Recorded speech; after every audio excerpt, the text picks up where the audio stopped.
Hey everyone, Nick Weber with Archer here for another On Target.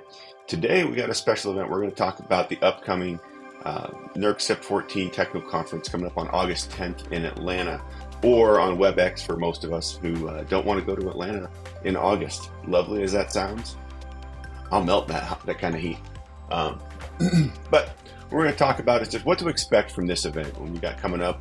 Looking at the agenda, there's a lot of things they're going to cover. Initially, the save the date, this sounded like as we focused a lot more on the applicability and getting into the R1, R2 side of things, so more of the planning. When in reality, it looks like it's going to be quite a bit more than that. But we'll start with part one, the effectiveness of reliability standard CIP-014. Really going to get into the applicability on that first panel. So what I expect to see on that one is a lot of discussion around what studies should be used to determine if a site is in scope for CIP-014.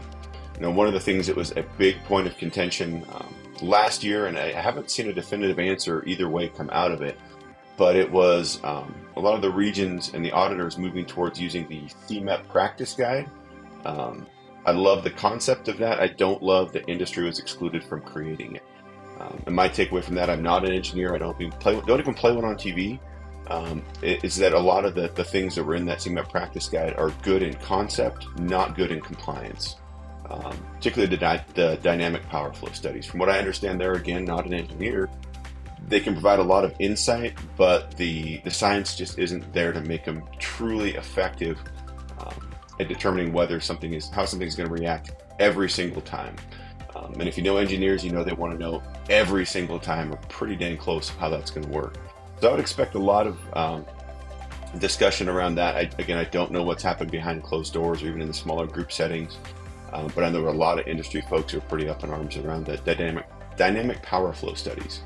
So if that's your wheelhouse, be sure to tune into that one. Right now it's scheduled for 9:30 to 10:50 Eastern time, so early morning for those of us on the West Coast. I'll be up with a pot of coffee though. Next one up is the minimum level of physical protection. This is the one that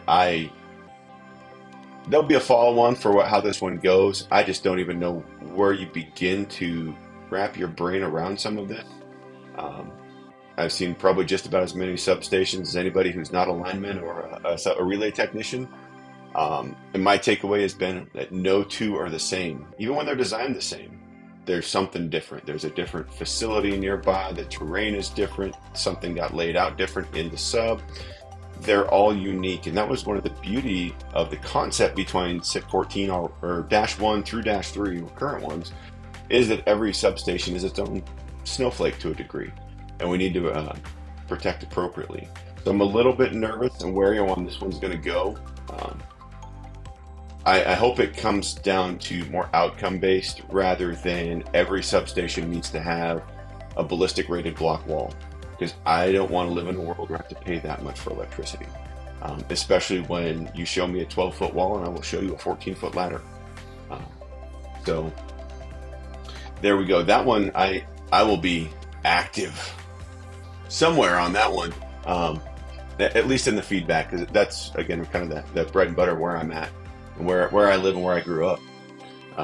Getting into part two after lunch, the solutions beyond CIP-014. I love that they're having this discussion because frankly, this is hopefully if we end up with a rewrite in a CIP-014-4, some of these pieces are really taken into account. The resilience. We all know that our grid is the envy of the modern world for the most part, for its resilience, our ability to weather whether it's a hurricane, an earthquake, a wildfire, somebody shooting one of our transformers. Our industry has been real dang good at getting those lights back on real fast. Something we don't get enough credit for, and certainly our folks in our control rooms and out on our trucks in our industry do not get the credit they deserve when it's a substation shooting or human caused. All day long in a storm, but when there's a bad guy out there, those heroes get forgotten, and that bothers me. But I'm glad to see we're having that discussion. So panel 3, best practices, operational preparedness.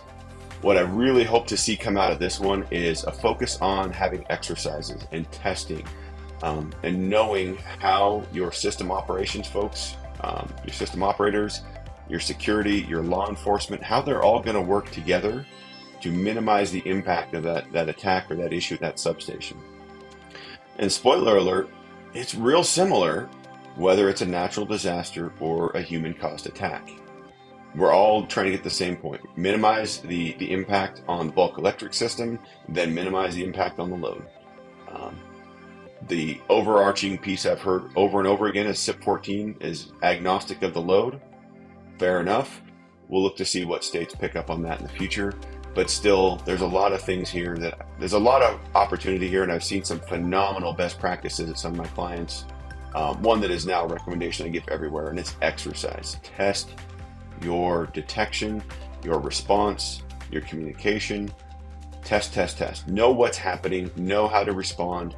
Even if you don't have an incident at that particular site, it will correlate to others. I can't name names, but I can say that one of the attacks last winter should have gone a whole lot worse than it did. But they exercised on other stations and they knew what to do. And the last one is grid planning to respond to recover from physical and cybersecurity threats and potential obstacles. Interesting to see where this one goes. That seems like that's a whole lot of words. Kind of buzzy, but it'll be interesting to see where this one shakes out. And again, I think it's something that I'm hopeful that we have a lot of our regulatory folks really listening to the industry to understand how much of this is already being done. Again, whether it's planning for some of the changing dynamics we've seen in population shifts and mobility after COVID, particularly where we saw a lot of people moving out into the more rural areas, moving to states that have been more rural in the past. Whether it's preparing for, don't shoot the messenger here, climate change. Some of that is, whether it's hot or cold or whatever it is, that impacts our system, and we know it does. Whether it's preparing for wildland fires, we see that all the time out here in the West. And I know there's a lot of utilities, particularly in California, they're required to bring that into their planning and their operations side of things. So a lot to learn there. And again, I'm hopeful that our regulatory and federal partners really bring their listening ears, as my kid's kindergarten teacher used to say, for that one, because there's a lot of great things the industry is doing. Hopefully that takes on and that lands. So thanks for joining. This is, I think, probably going to set the record for the longest on target. But if you're planning on tuning in, that's what you can expect. And if you weren't planning on tuning in because you just saw the save the date, I would give that a second thought, especially where it's something you can drop in via WebEx. Hope to see y'all there. Can't wait to see the comments. Let me know what you're interested in seeing or what you have thoughts about. Hit me up on any of the socials or go through Archer, either one. Happy to have a discussion. Anybody who knows me knows that you say CIP-014 and I will talk your ear off. So with that, have a great day. Thanks for joining. Stay up to date on all the videos we release here at Archer by clicking on the subscribe button. Click on the bell to be notified right away when we release new videos. Secure your company with Archer today. Visit us at archerint.com and reach out with an email or a phone call. Is there a topic or question you'd like for us to answer? If so, leave it in the comments below and tune in each Monday for a brand new episode of On Target with Archer.